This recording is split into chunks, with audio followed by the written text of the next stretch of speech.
Hi అండి, అందరికీ నమస్తే. మేము రీసెంట్గా నెల్లూరు జిల్లాలో పొలం తీసుకున్నాం. పొలంలో బోర్ వేయడం స్టార్ట్ చేసాం ఇవాళ. నేనైతే ఇలా రిగ్తో బోర్ వేయడం చూడడం ఇదే ఫస్ట్ సరే. మీరు ఎవరైనా చూసుంటే కామెంట్ చేయండి.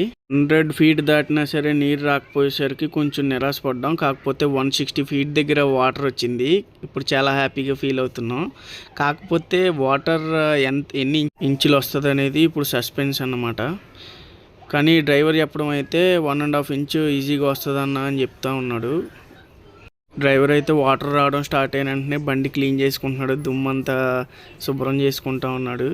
నేను ఈ లోపల లంచ్కి వెళ్ళి వద్దామని చెప్పేసి బయలుదేరాను. ఇక్కడ నుండి ఒక 4 కిలోమీటర్స్ వెళ్ళి లంచ్ తీసుకుని వచ్చాను.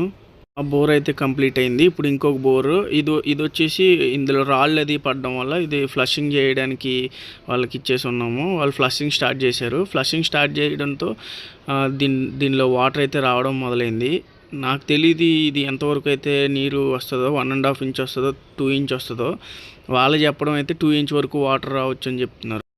మరి వాటర్ చూసిన తర్వాత మీకేమనిపిస్తుందో కామెంట్లో అయితే మెన్షన్ చేయండి, ఎవరైనా తెలిసి ఉన్న వాళ్ళు అయితే. నాకైతే ఈ వాటర్ గురించి, బోర్ గురించి అయితే అంతవరకు తెలియదు. ఈ బోర్ అయితే రోడ్డుకి దగ్గరలో ఉండడం వల్ల అందరూ రాళ్ళు వేయడం వల్ల అది బ్లాక్ అయింది. అందుకని ఫ్లషింగ్ చేయించాం. బట్ ఫ్లషింగ్ చేసేటప్పుడు దీనికి ఒక ఇష్యూ అయితే వచ్చి పడింది. ఏమైందంటే ఫ్లషింగ్ చేసేటప్పుడు రాళ్ళు వల్ల ఆ గొట్టాలు, ఆ పైపులు చిదిగిపోవడం జరిగింది. చిదిగిపోయి పైప్ నుండి కాకుండా ఫ్లషింగ్ చేసేవాడు పక్క నుండి వాటర్ రావడం స్టార్ట్ అయింది, ఈ వీడియోలో కనిపిస్తున్న విధంగా. సో వాళ్ళని అడిగితే కేసింగ్ అయితే డ్యామేజ్ అయిందని చెప్పారు. కేసింగ్ వేయించుకోవడానికి ఎంత అవుతుందని అంటే ఒక 50,000 వరకు ఖర్చు అవుతుందని చెప్పారు. సరేలే, ముందు ఏమైనా ప్రాబ్లం వస్తే చూద్దామని చెప్పి అది అట్లానే వదిలేసాం. వాటర్ వేసిన తర్వాత ఎంత వాటర్ అయితే వస్తుందో మీకు అప్డేట్ ఇస్తాను నెక్స్ట్ వీడియోలో. వీడియో లాస్ట్ వరకు చూసినందుకు థ్యాంక్స్ అండ్